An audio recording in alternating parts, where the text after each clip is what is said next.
اعوذ باللہ من الشیطان الرجیم بسم اللہ الرحمن الرحیم۔ یہ خطبہ امام علی علیہ السلام نے جنگ سے جی چرانے والوں کی مذمت میں فرمایا۔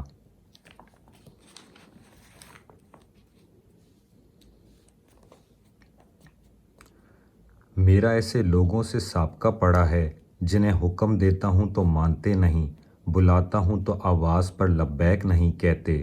تمہارا برا ہو، اب اپنے اللہ کی نصرت کرنے میں تمہیں کس چیز کا انتظار ہے؟ کیا دین تمہیں ایک جگہ اکٹھا نہیں کرتا اور غیرت و حمیت تمہیں جوش میں نہیں لاتی؟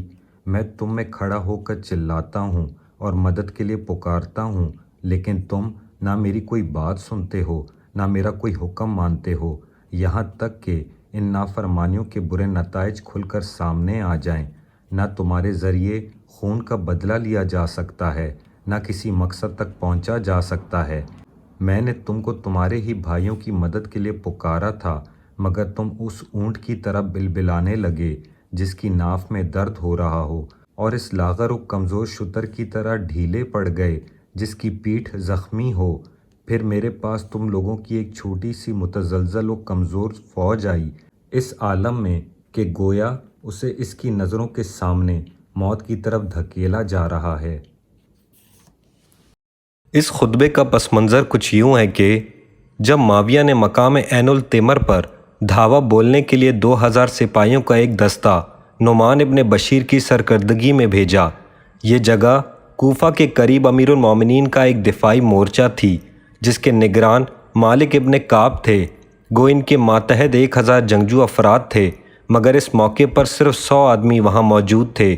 جب مالک نے حملہ آور لشکر کو بڑھتے ہوئے دیکھا تو امیر المومنین علیہ السلام کو کمک کے لیے تحریر کیا۔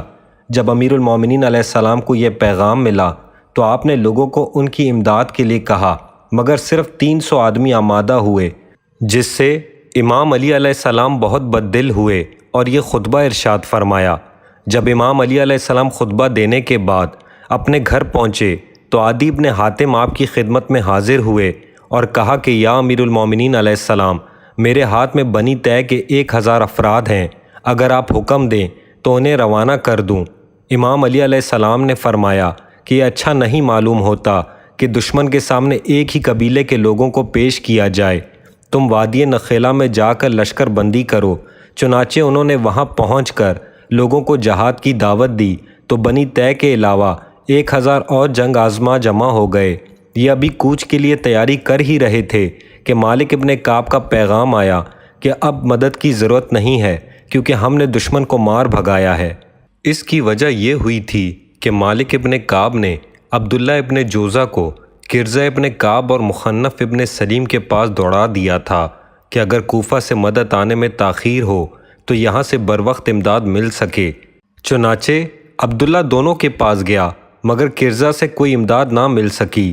البتہ مخنف ابن سلیم نے 50 آدمی عبداللہ ابن مخنف کے ہمراہ تیار کیے جو عصر کے قریب وہاں پہنچے۔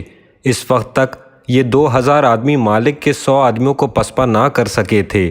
جب نعمان ابن بشیر نے ان 50 آدمیوں کو دیکھا تو یہ خیال کیا کہ اب ان کی فوجیں آنا شروع ہو گئی ہیں، لہٰذا وہ میدان سے بھاگ کھڑا ہوا۔ مالک ابن کعب نے ان کے جاتے جاتے بھی عقب سے حملہ کر کے ان کے 3 آدمیوں کو مار ڈالا۔